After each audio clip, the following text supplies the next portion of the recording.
Good morning friends, and today I will discuss about the chapter Soldier. The Soldier. The soldier के लेखक है Rupert Brooke, जिसके बारे में आज हम कविता के बारे में नहीं बल्कि कवि के बारे में चर्चा करेंगे और हम आपको दोनों भाषा में इस बात को बताने का प्रयास करूंगा, समझाने का प्रयास करूंगा।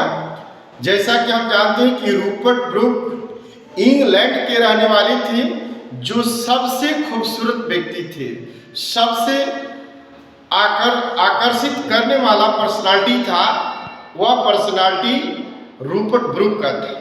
जैसा कि बताया जाता है कि रूपर्ट ब्रूक का जन्म 1887 में उनकी जन्म हुई थी और उनकी मृत्यु 1915 में हुआ। जैसा कि बताया जाता है कि रूपर्ट ब्रूक का मृत्यु जो हुआ वह 23 अप्रैल 1915 को हुआ, जिसमें उनको सेप्टिकेमिया जैसी बीमारी हुआ था। और उस बीमारी में बताया जाता है कि इम्यूनो सिस्टम जो काम नहीं करता, कमजोर हो जाता है और उसमें एक तरह का केमिकल का स्राव होता है, जिस स्राव से शरीर में स्वेलिंग होता है और स्वेलिंग होते होते बेचारे हमारे रूपर्ट ब्रूक जैसे महान कवि इस दुनिया से चल बसे 1915 में। इसके बाद बताना चाहेंगे कि रूपर्ट ब्रूक एक संपन्न परिवार में जन्म लिए थे। उनके पिताजी एक हाउस मास्टर थे और रूपर्ट ब्रूक की प्रारंभिक शिक्षा घर पर हुई, लेकिन उच्च शिक्षा के लिए रूपर्ट ब्रूक वे किंग्स कॉलेज और कैम्ब्रिज यूनिवर्सिटी में गए, जहां उन्होंने हायर एजुकेशन को पाया। यहाँ तक कि कवियों का कहना है कि रूपर्ट ब्रूक एक वार पोएट के नाम से जाने जाते हैं।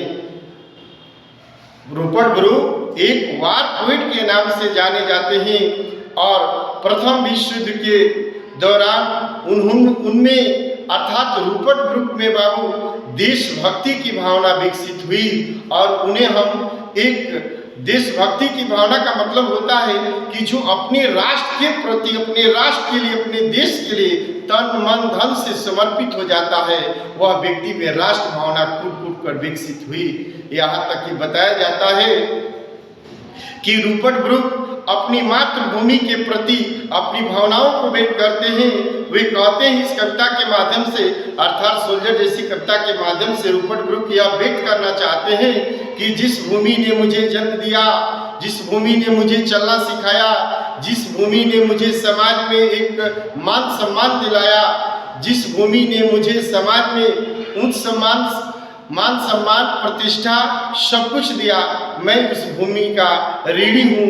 यहाँ तक भी कहते हैं कि यदि युद्ध के दौरान मेरी मौत होती है, मेरी मृत्यु होती है, तो उस भूमि को इंग्लैंड समझे, क्योंकि इंग्लैंड कल भी था, आज भी है और कल भी रहेगा, क्योंकि मैं उस भूमि का, उस मिट्टी का, उस इंग्लैंड की भूमि का मैं सदा ऋणी हूँ।